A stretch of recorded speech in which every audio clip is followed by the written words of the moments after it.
Our country is divided on two different parts. One is on the western side. It's close to the Mediterranean Sea, to Adriatic Sea, and one is close to the north and with the continental climate. So we have two different sides of winemaking, also compared by and based on the mentality, different mentalities. So we have an Italian orientated mentality, and on the northern side we have a more German or Austrian mentality. So there are two completely different wine growing regions in Slovenia.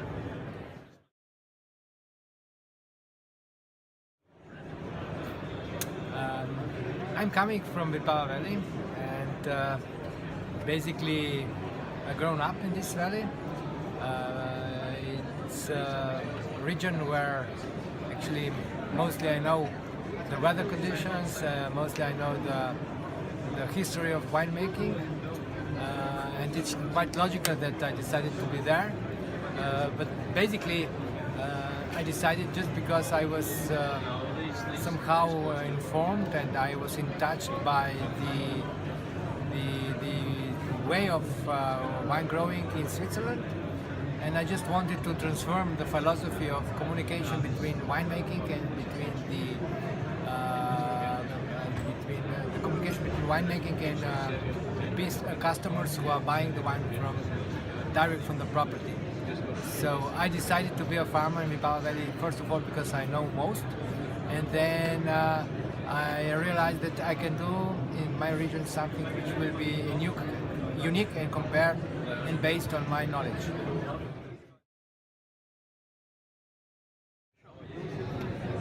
Our winery makes so special basically on the fact that me and my wife decided to make the wine by philosophy, having a special way of life which is connected of idea to make and communicate with consumers which are becoming friends.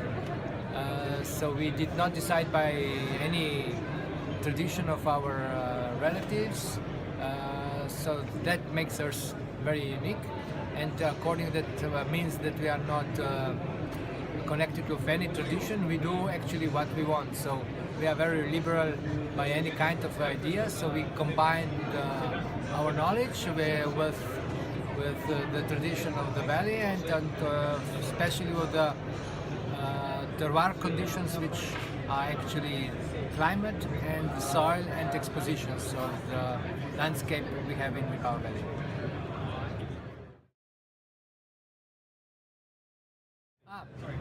The main difficulties of the Bilbao Valley is a combination of the climate. The Bilbao Valley is a valley 40 kilometers long, east-west orientated. It's the first valley behind of Mediterranean Sea, and it's a valley which is below the pre-alpine mountains. So that makes the Bilbao Valley very unique because it's a valley with a lot of stresses. The weather is changing all the time, so we have a lot of droughts, we have a lot of humid periods, and also a lot of strong wind. So the vegetation moves from very vigorous to very slow, which means that you never know what in next or 2 weeks will go on. So that means you are always under the pressure to follow the weather and combine what you want according to what you get. You have.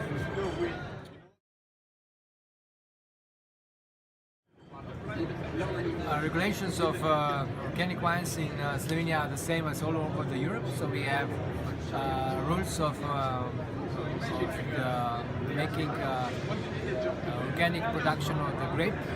Basically, we do not have regulations of organic wine. There is no else in Europe. There are only regulations of grape growing, and we combine many different systems. But basically, the most common is sustainable, which means as less as possible. That's it.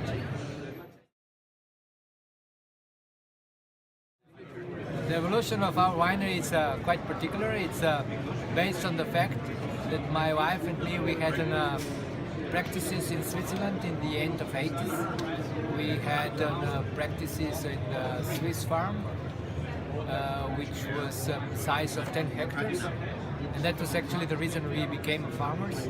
So we were in love by the fact that one farm can communicate with the final consumers. That was actually the main reason why we decided. So we bought the property in '91. It was a property without house, without the roof, and without the vineyard. So we planted the vineyards and we made the house with the roof. And of course then later also with the cellar.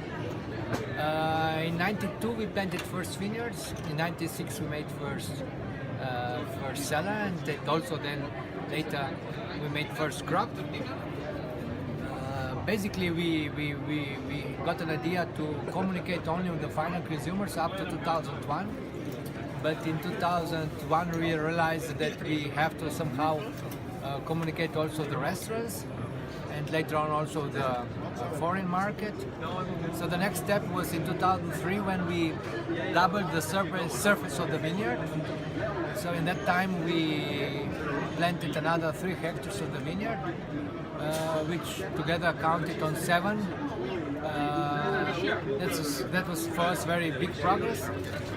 Then in 2007 my wife joined to the university, so she made a PhD degree, and that makes us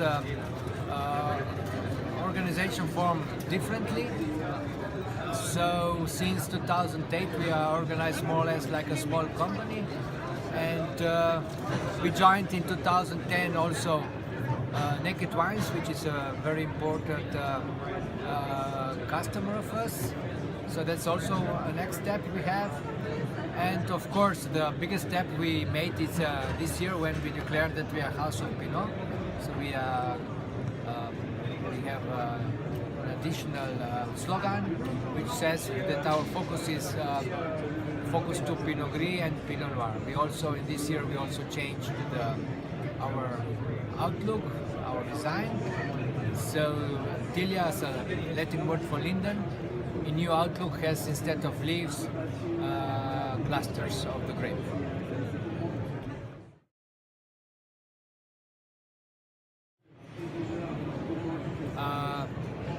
My passion to the wine actually comes from the fact that this is very creative activity. I like really very much the word creativity. I like to combine the facilities of the estate we have, which means it's not just a question of the knowledge, it's a question how to make wine from the fact you have in the vineyards, together the facts you have in the cellar, and the fact you have in your mind, which means how you can communicate the wine to the final customers. And then of course the fourth thing is possibilities and your creativity to combine all those things together. So making wine is for me very creative, and that is actually the main reason I'm working with the wine, making the wine.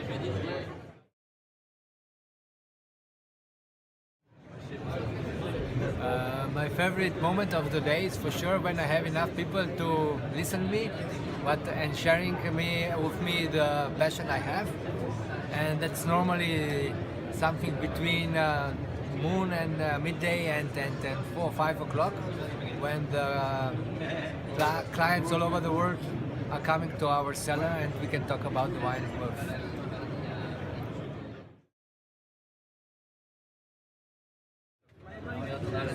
The fact is that our country is completely different than the others, because officially they call us as a new world to Europe.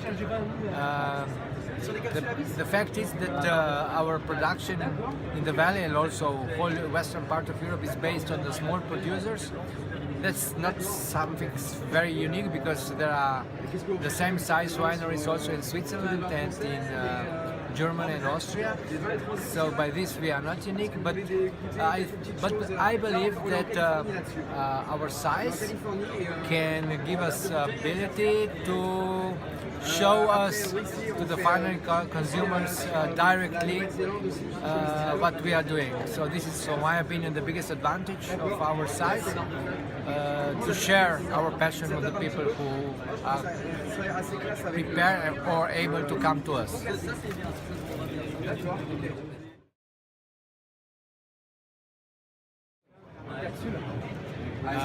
Perhaps